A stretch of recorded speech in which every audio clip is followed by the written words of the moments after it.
Harambe YouTube, it is Charles here with a long form video. I know I haven't done this in a while. I have been, I won't say busy, just very distracted. I've had a very high pain level and I haven't been able to get my mind and myself together to record a lot of videos talking about my journey with disability. But today I found myself kind of inspired. I'm sitting here doing my daily workout and I realized that so much of what I do now after becoming disabled is stuff that I've always wanted to do. I've always wanted to become a toy collector. I've always had curiosity about comic books. I've always wanted to start lifting weights again, but pre injury, it was like my priorities were completely different. It was about working, and everything that I did had to be toward getting more hours, getting more money, getting a promotion, improving my standing in life.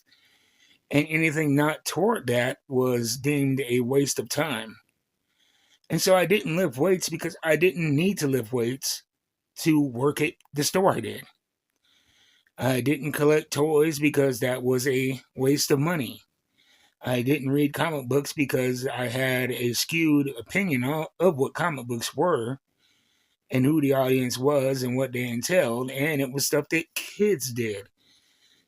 But after I became disabled, I realized that a lot of the judgment from people that I feared, sad to say, those people really didn't stick around too much longer after they realized I was going to be permanently disabled, after I realized I was going to be permanently disabled.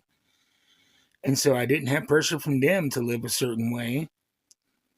And then it was like, because I didn't accept my initial injury, I was in a lot of denial and I couldn't accept my situation. So that sent me into a deep, deep depression.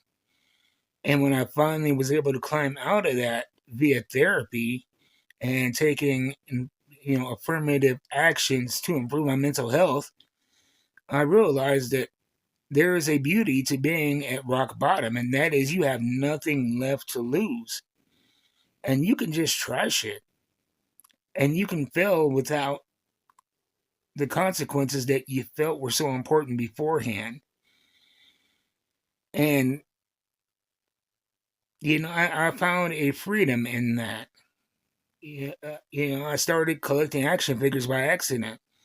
I was going to get something for my Xbox One, I think, and I saw a bunch of action figures in a discount bin, and I kind of scoffed at it. And I remember telling my nephew, "Look at that nerd stuff," and just walked past. And my nephew, knowing that I was a big wrestling fan, he dug around in there. He's like, "Look at this Brock Lesnar action figure," and I was like, "Oh." And I thought to myself, "What do I have to lose?" And that one action figure became a passion, became something that gave me something to do on bad days. And like I talked about before on this channel and my other channel, Old Nerd Reviews Wyoming, go check that out if you haven't. Um, that, yeah, it just opened things up to me, and I went from that one action figure to, you know, now I have countless figures, and the best part isn't the purchase; it's the hunt. It's the connection with the online community.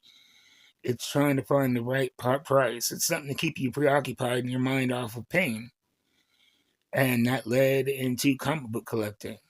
And being a wrestling fan, a lot of the content I consume online, these guys, they have their own fitness channels because physical fitness is a big part of what they do. And so I'd watch these videos, and one day I was sitting there, it was post COVID, I was recovering, and I was sitting there watching this guy talk about how much he enjoys lifting weights. And I thought to myself, you know what? I can do that. What's stopping me? Uh, I don't have to want to look like him. I don't have to be a bodybuilder. There are many positive results between where I am and the best bodybuilder. And so I just tried it, knowing that what's the worst that's going to happen. And I'm proud to say that I've been doing it for over 3 years now, going on close to 4 years, 6 days a week. I've gotten my diabetes under control. I've lost some weight. I'm still a fat man, but it's kind of freeing when you realize that disability isn't the end of the world, and that those things that you thought were holding you back were just in your mind. They were just imaginary, if you will. And the people that really, really have your back, they're going to support you no matter what you do with your time. And anybody who is going to scoff at anything that brings you joy is not worth having in your life. And so I just want to encourage you that if you're disabled and you're dealing with the monotony and boredom and frustration of this life, just try some shit. The worst thing that happens is that you spent time not thinking about your injury. And that's time that is never wasted. So that's it. I need to get back to finishing my workout, and I'm going to be lazy the rest of the day. But you guys be easy, and I will see you next time.